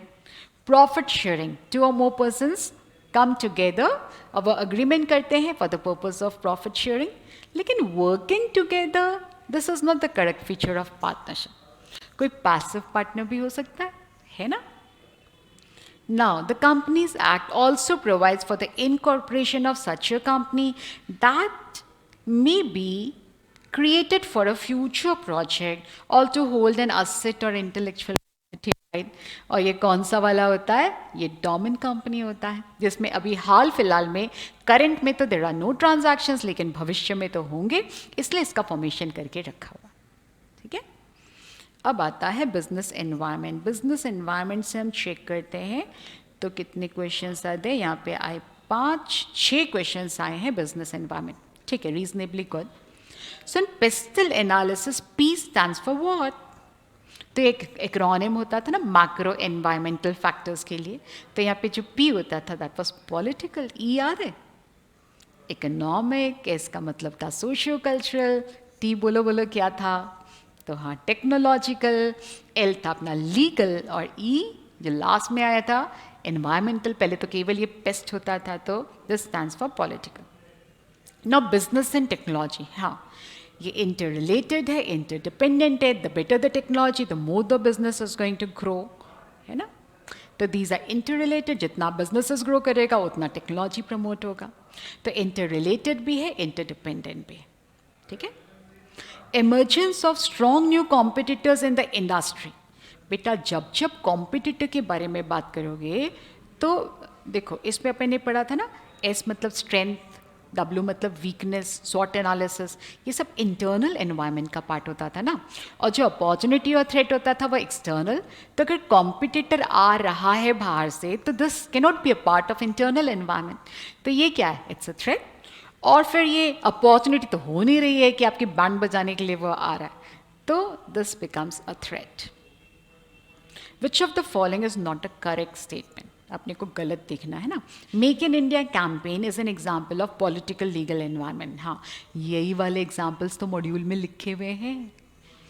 फिर changes in corporate tax is an example of political legal environment. ये भी ट्रू है. इसमें था ना 3 पार्ट्स थे. एक था पॉलिटिकल था, एक था लीगल था और एक था गवर्नमेंट. तो गवर्नमेंट में टैक्स का एग्जाम्पल दिया हुआ था. Increase in GDP is an example of economic environment. हाँ, this is very much a part of economic environment. Reliance Jio as a competitor of BSNL is an example of internal environment. अभी तो मैंने समझाया था, competitor का आना वो हमेशा external environment का part होता है. internal environment में तो केवल strengths और weaknesses आती है. तो इसका आंसर क्या हो जाएगा? D. Now, which one of the following is not a part of economic policies? आपको इकोनॉमिक पॉलिसीज़ याद है? Economic environment. इकोनॉमिक एनवायरनमेंट में हमने बहुत सारी पॉलिसीज़ पढ़ी थी, जिसमें इंडस्ट्रियल पॉलिसी था, मॉनेटरी था, फिस्कल था. उसके बाद में एक्सपोर्ट इम्पोर्ट पॉलिसी भी थी. लेकिन टेक्नोलॉजिकल पॉलिसी तो इसके अंतर्गत नहीं आती है. This is not a part of economic environment. Technological policy तो टेक्नोलॉजिकल एनवायरनमेंट में आएगा. Now, which one of the following is not the strategic response to the environment? अब स्ट्रैटेजिक रिस्पॉन्सेज 2 प्रकार के होते थे. एक होता था इंटरनल, दूसरा वाला जो होता था उसको अपन हॉलिस्टिक बोलते थे. अब इंटरनल एनवायरनमेंट में 3 प्रकार होते थे ना. एडमिनिस्ट्रेटिव रिस्पॉन्स, जिसमें अपना वो विजन, मिशन, ऑब्जेक्टिव्स, गोल्स बदलता था. कॉम्पिटिटिव रिस्पॉन्स होता था कि कॉम्पिटिटर से आगे निकलने के लिए what extra you doing. Collective response मिलके करते थे, जैसे फार्मास्यूटिकल कंपनीज, बहुत महंगा होता है रिसर्च, तो मिल करके रिसर्च करते हैं. या फिर Voda idea, that was a collective response. तो लेकिन पॉलिटिकल रिस्पॉन्स इसमें नहीं आता है.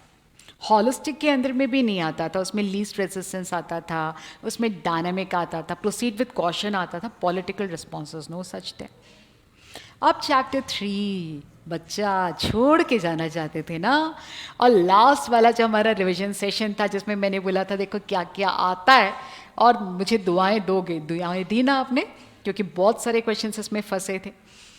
तो इसमें से कितने क्वेश्चन आए? 4 और 3 7 क्वेश्चन. और ऐसे लड्डू क्वेश्चन इसको छोड़ के चले जाते तो कितना दुख होता. So one of the leading companies in paint industry, Asian Paints, Mumbai में 4 दोस्तों ने बनाई थी. याद है? चौकसे, चौकसी, दानी, वकील, है ना. और फिर पेंट के इंपोर्ट पे बैन लग गया था, फिर ये मार्केट लीडर बन गई थी। तो इसकी शुरुआत मुंबई में हुई थी and the year was 1942। So which bank provides the digital service? PayZapp. PayZapp तो HDFC का भाई। बहुत सारी डिजिटल ऑफरिंग्स थी, चिल्लर, याद आ रहा है? और क्या था, 15 मिनट में 2 व्हीलर लोन, तो 15 सेकेंड था ना, 15 नहीं, कुछ लोन था सेकेंड्स में, कुछ मिनट्स में भी था। फिर क्या था, the vision, be a model corporate entity with social responsibility committed to energising lives through sustainable development. तो इसका हमने ये एग्जाम्पल लिया था कि मॉडल कॉर्पोरेट एंटाइटी है भाई, बहुत अच्छा काम किया। तो मैंने बोला था कि हाँ, इसने बहुत ही अच्छा काम किया है, दिस इज़ अ मॉडल, मतलब दूसरे लोग इससे सीख सकते हैं, बिकॉज इसने 150 विलेजेस को वाटर स्कैर्स से वाटर पॉजिटिव बनाया था, है ना। और इसके 10% एम्प्लॉयज़ हमेशा वॉलंटियर करते थे, और जहाँ पे भी काम करता था ये एक पॉजिटिव छाप छोड़ के आता था। तो this was BPCL, Bharat petroleum corporation limited. Indian LPG, ये जब भी आता है बेटा IOC से एक ही क्वेश्चन फंसता है। हमने एनालाइज किया था कि कौन सी वाली कंपनी से आज तक क्या क्या क्वेश्चन आया है और क्या प्रोबेबल क्वेश्चन है। तो IOCL में हमने एक ही क्वेश्चन आइडेंटिफाई किया था, and it was this, Reliance industries limited का इनकॉर्पोरेशन 1966। गलत बात है, इस बार ICI ने जो अमेंडमेंट दिया था 1973 करके दिया था, लेकिन ओल्ड वाला पूछ लिया। तो 1966 धीरू भाई अंबानी आए थे, चंपकलाल दमानी के साथ में उन्होंने स्टार्ट किया था। So to be the leading provider of financial services in India and major global bank is the vision of which Indian commercial bank? बेटा ये तो ICICI बोलती थी, HDFC तो वो बोलता था ना वर्ल्ड क्लास इंडियन बैंक, और स्टेट बैंक ऑफ इंडिया तो बोलता था my customer first, Axis Bank बोलता था to be the preferred provider. तो leading provider ICICI best retail bank था ना करीबन 6-7 साल तक। चंदा कोचर, जिसको मोस्ट पावरफुल विमेन का भी मिला था, जो बेचारी अभी जेल में लैंड कर गई है, तो ये किसका था? ICICI बैंक का था। नाउ माई कस्टमर फर्स्ट, कितना झूठ बोला था ना SBI ने, माई कस्टमर फर्स्ट, लेकिन ये विजन किसका है? SBI। अब हम आते हैं चैप्टर नंबर 4। चैप्टर 4 में से क्वेश्चन की तादाद 7 questions, 7 question. So monetary policy does not concentrate upon, अरे डिस्पोजेबल इनकम इसमें थोड़ी ना आएगा, इसमें इंटरेस्ट रेट तय करेगा, क्रेडिट कंट्रोल करेगा, जो इसका one of the most main features है, लिक्विडिटी एडजस्टमेंट, है ना, कितना लिक्विडिटी होना चाहिए, लोन को महंगा करे सस्ता करे, CRR, SLR, बैंक रेट, इससे वो कंट्रोल करता था, नॉट डिस्पोजेबल इनकम। ओके, फिर 78 मतलब डिस्पोजेबल इनकम, तो वो टैक्स और वो सब से रिलेट हो जाएगा, तो फिस्कल पॉलिसी के अंतर्गत आएगा ना। नेशनल वाटर मिशन, बेटा ये जो वाटर मिशन है ये एनवायरमेंटल एस्पेक्ट है, हम इसमें क्या वाटर की स्कैर्सिटी को हम दूर करना चाहते हैं, और वन ऑफ द 8 मिशंस, कुछ 8 मिशंस बना के रखे हैं गवर्नमेंट ने, उसमें से एक मिशन है ये वाला जो एनवायरमेंटल एस्पेक्ट से डील करता है। ओके, फिर आता है विच of the following sectors do not allow FDI in India. तो टेक्सटाइल में तो अलाउड है, एटॉमिक एनर्जी में प्राइवेट सेक्टर को अलाउ नहीं किया है ना, कितना सेंसिटिव है कि अंधे हो जाते लोग। तो अगर उसमें प्राइवेट सेक्टर को अलाउ नहीं कर रहे हैं तो सवाल ही नहीं उठता है कि FDI अलाउ करेंगे। Now 80th one, which one of the following is not a type of government policy from the perspective of the impact of business? 4 प्रकार की पॉलिसीज होती थी। डेवलपमेंटल का मतलब होता है कौन सी पॉलिसी बच्चों? फैसिलिटेटिंग पॉलिसी, जैसे MSME policy is a facilitating policy. फिर प्रोटेक्टिव पॉलिसी, शुरू के 50 to 80s तक हम फॉरेन कंपनीज को अलाउ नहीं करते थे, मल्टीनेशनल कंपनी, तो ये क्या हो जाता था? This was a protective policy. फिर आता था रेगुलेटरी पॉलिसी, जिसमें RBI से भी ये जो बनाते हैं, तो ये सब प्रकार की पॉलिसीज़ होती है, लेकिन एंटी ट्रैफिकिंग कोई पॉलिसी नहीं होती। ठीक है, now which of the following is not meant by liberalisation. Liberalisation मतलब रिमूवल ऑफ रिस्ट्रिक्शन या एटलीस्ट रिलैक्सेशन ऑफ रिस्ट्रिक्शंस। तो डी कंट्रोल है, लेकिन when you speak of disinvestment of PSU, तो जब आप डिसइन्वेस्टमेंट कर रहे हो बेटा, शेयर्स मार्केट में बेच रहे हो, तो ये तो प्राइवेटाइजेशन होता है ना। How come liberalisation when you are selling off the assets? फिर क्या है 82, NOCIL is a public sector. Okay. Reliance Industry Limited is a private enterprise who gradually displaced NOCIL. मतलब private sector is displacing public sector. मुझे अब वो example ध्यान आ रहा है जो हमने डिस्कस किया था कि एक बेंच है और वो भरी हुई है, उसमें 3 लोग बैठे हुए, इतनी सी जगह, और फादर डॉटर डियो वहाँ पे खड़े हुए हैं और पापा डॉटर को बोलते हैं तू बैठ जा, वो बोलते नहीं पापा आप बैठो, पापा बोलते नहीं बेटा तू बैठ. तो वो इतनी सी जगह में बैठी हुई है और 3 जन है, तो वो थोड़ा खिसकती है, तो वो सामने वाला खिसकता है, फिर वो और खिसकती तो पड़ोस वाला और खिसकता है, फिर वो कॉर्नर में गिर जाता है और जगह हो जाती पापा को बिठा लेती है. इसका मतलब समवन इज डिस्प्लेसिंग. तो यहाँ पे जिसमें पहले पब्लिक सेक्टर बहुत ज़्यादा स्ट्रॉन्ग था, जैसे हमने एग्जाम्पल किसका लिया था, एयरलाइंस का लिया था ना. एयरलाइंस में, टेलीकॉम में पहले पब्लिक सेक्टर वो वॉज ज़्यादा competent, but then it was replace gradually by what, the private sector. तो इसको हम बोलते हैं डिस्प्लेसमेंट. ठीक है. No which of the following is incorrect. कोई बोल रहा था कि इसमें करेक्ट पूछा था, आप बताना मुझे. तो ए क्या है, FDI is called portfolio investment. तो नहीं, पोर्टफोलियो इन्वेस्टमेंट तो FPI होता है, वो तो FII के माध्यम से आता है, तो this can not be portfolio investment. लेकिन अगला देख लेते हैं, FDI is made with the intention of exercise control over an enterprise. हाँ, तभी तो फॉरेन डायरेक्ट इन्वेस्टमेंट बोलते हैं. कोई भी डिसीजन होता है उसमें उस फॉरेन कंपनी का से होता है. It's a long run investment. हाँ, FII तो शॉर्ट रन होता है, FDI is always a long run. कोई इतना इन्वेस्टमेंट करेगा तो 1-2 महीने में थोड़ा ना निकलेगा. जैसे कि शेराटन होटल, यहाँ पे आके होटल इंडस्ट्री उसने पूरा सेट की, ऐसा थोड़ी ना 2 महीने में निकल जाएगी इतना इन्वेस्टमेंट छोड़ के. FDI helps in upgradation of technology. हाँ, नई टेक्नोलॉजीज आती है, जैसे मारुति सुजुकी हुआ था, फिर टोयोटा मोटर्स, ये सब नई टेक्नोलॉजी लेके आते हैं, होंडा, हुंडई. अब 2 चैप्टर्स के और बचे हैं. अब हम आ रहे हैं BC के chapter 5. Now regulation of forex transactions. Forex मतलब फॉरेन एक्सचेंज. तो हु डज इट? तो RBI, custodian of foreign reserves पढ़ा था आपने, है ना. तो this is done by RBI. से भी तो capital market regulator, ministry of finance का ये काम नहीं है. World bank, why should it this intervene in between. तो RBI इज जो हमारे देश के अपेक्स बैंक है ना, that is leading the forex transaction, मतलब that is controlling the forex transaction. FEMA और फेरा को रिप्लेस किया था FEMA, और हमने डिस्कस किया था कि FEMA के inspectors are reportable to RBI. तो आंसर क्या है, RBI. Which of the following is not a regulatory institution? देखो, SEBI is a regulatory institution बच्चों, RBI is a regulatory institution, money market को करता है, IRDA इंश्योरेंस सेक्टर को करता है. लेकिन ARC क्या है, असेट रिकंस्ट्रक्शन कंपनी. बैंकों का जो NPA हो जाता है ना, नॉन परफॉर्मिंग असेट्स, डूबत ऋण, तो वो NPA को क्लियर ऑफ करवाती है असेट रिकंस्ट्रक्शन कंपनीज. ये मोस्टली प्राइवेट सेक्टर कंपनीज होती है जो बैंकों के जो NPAs है उसको बेच करके उनके NPA को कम करवाती है. तो उसको क्या बोलते हैं, asset reconstruction company. That is not a regulatory institution. NABARD क्या, it's a development bank. Development bank मतलब परवेयर्स ऑफ क्रेडिट.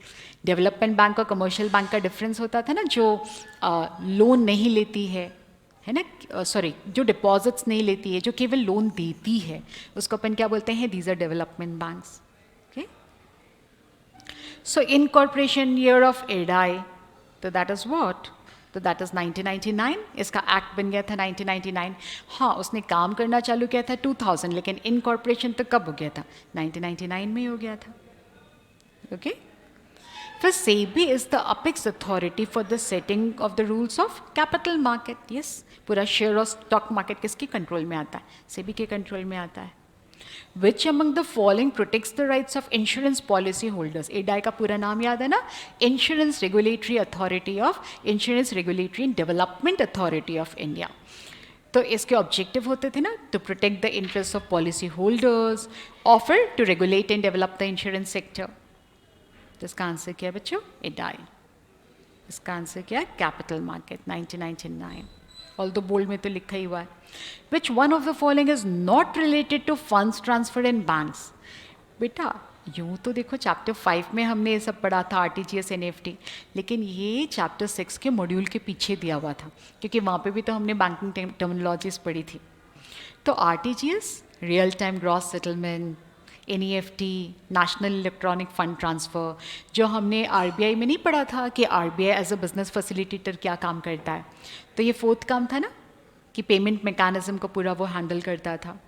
और RTGS NEFT करने के लिए you require IFSC, Indian financial system code, जो 11 डिजिट का कोड होता है। तो ये सब तो फंड ट्रांसफ़र से रिलेटेड है, CRR SLR थोड़ी ना फंड ट्रांसफ़र से रिलेटेड है ना, ये तो रिजर्व रेशियोज कहलाते हैं। तो आंसर क्या हो जाएगा? CRR SLR। अब coming on to the last chapter, question number 91, which of the following is not a fast moving consumer good. अब मुझे समझ में नहीं आ रहा था कौन से चैप्टर में डालो, लेकिन इस पर्टिकुलर चैप्टर में FMCG था ना, मार्केटिंग टर्मिनोलॉजीज में, तो पुट इट ओवर हियर। अब grocery, fast moving consumer goods मतलब अब जल्दी जल्दी खरीदते हो, जल्दी जल्दी खत्म होता है। तो ग्रॉसरीज तो हम बार बार खरीदते हैं ना, हर महीने खरीदते हैं। बेकरी आइटम्स वीक में 2-3 बार तो जाके खरीदते हैं। ब्रेड, कन्फेक्शनरीज है ना, चॉकलेट्स, टॉफ़ीज़, ये सब भी बार बार खरीदते हैं हम। ऑटोमोबाइल थोड़ी ना बार बार जाके खरीदते हैं। तो कौन सा which is not the fast moving consumer good? Automobile. बोला जाता है 5 साल के बाद में कोई गाड़ी चेंज करता है on an average. Now what is meant by arbitrage? Arbitrage में हमने एग्जाम्पल दिया था कि उसने खरीदा कहाँ से, मानो मुंबई सराफा से खरीदा और दिल्ली सराफा में बेच दिया। एट द सेम टाइम एक जगह से खरीद रहा है जहाँ पे चीपर है और दूसरी जगह में बेच रहा है, या फिर BSE में खरीद रहा है, NSE में बेच रहा है। तो simultaneous purchase and sale of 2 identical commodities, एक ही NSE BSE में अगर है, तो अगर वो रिलायंस के शेयर BSE में खरीद रहा है और there is a rate difference, तो NSE में सेल ऑफ कर सकता है। तो simultaneous purchase and sale of 2 identical commodities और इंस्ट्रूमेंट्स, इसको हम क्या बोलते हैं? Arbitrage. Okay, road map of companies future, that is vision. 10 to 15 years down the line, where do you want to see yourself? That is what? That is vision. Mission तो होता है आपका 4 to 5 years down the line, गोल तो 1 साल का होता है। Philosophy के पार्ट्स होते हैं विजन एंड मिशन। तो इसका आंसर है विजन। ADR का पूरा नाम है अमेरिकन डिपॉजिटरी रिसिप्ट। हमारे देश में IPO निकाल सकते हो, US में if you wish to sell the shares तो आपको ADR निकालना पड़ेगा। IPO की बात निकली तो मामा अर्थ जो है ना, तो दैट इज गज़ल अलग, that is coming down with the IPO। High beta value stocks, ये बहुत वोलेटाइल होते हैं। हाई बीटा याद है कि अपन एक शेयर और मार्केट में कंपेयर करते थे, बाकी का क्या स्टेटस है। तो these are highly volatile. The value of the brand मतलब उसकी वैल्यू क्या है, मतलब कितने में बिकेगा if it is sold off. जैसे अभी JK शाह बिका, वेरंडा ग्रुप ने उसको खरीदा है ना, तो ये क्या है, उसकी क्या मार्केट वैल्यू है। तो that is what the brand equity. Now what is consolidation? Consolidation का मतलब होता है जब मर्जर होता है ना, तो यू कंसोलिडेट द अकाउंट्स, है ना। सो it is a combination of 2 or more entities that occurs when the entities transfer all their net assets to a new entity created for that purpose. बेटा देखो, एक था वोडाफोन, एक था idea, दोनों मिल गए, दोनों का मर्जर हो गया, तो क्या हो गया? Voda idea. तो एक नए सिरे से अकाउंट्स क्रिएट करना पड़ेगा ना। तो वही तो बोला है, combination of 2 or more assets that occurs when the entities transfer all their net assets to a entity. वो सबके सब क्या करते हैं, अपने असेट्स को एक नई एंटाइटी में ट्रांसफर करते हैं। ठीक है। Now the number of units of a given currency that can be purchase for 1 unit of another currency. $1 बराबर कितना रुपया, कितना, कुछ 82.5 के आसपास चल रहा है। इसको हम क्या बोलते हैं? Exchange rate. ठीक है। In thin market the prices are, बेटा थिन मार्केट वो होता है ना तो ज़्यादा सेलर्स होते हैं ना तो ज़्यादा बायर्स होते हैं, तो जरा सा भी कोई आता है तो एकदम से ऊपर नीचे होता है। तो यहाँ पे जो प्राइसेस होते हैं ना, they are very volatile, extremely volatile. Okay. And the last one जो आपको बहुत अच्छे से आता है, बियर्स। एक होता है बुल, एक होता है बियर। तो बुल उसको लगता है, बुल उसको कहते हैं ना जिसको लगता है कि स्टॉक मार्केट तेज़ी से बढ़ेगा, जबकि बियर्स को लगता है अरे नहीं शेयर मार्केट तो गिरेगा। तो bears are the stock market players which are pessimistic, negative thought process वाले, नेगेटिव फीलिंग वाले। तो here we come to an end. I hope this was very fruitful and this is going to benefit you, और मैं आपके सारे के सारे question ठीक से सॉल्व करवा पाए। And all the very best बेटा, all the very best for your inter. खूब खूब अच्छे से पढ़ना, जीवन में खूब आगे बढ़ना, जब भी ज़रूरत पड़े we always there for you. God bless बेटा, lots of love, take care, and here I sign off. Thank you.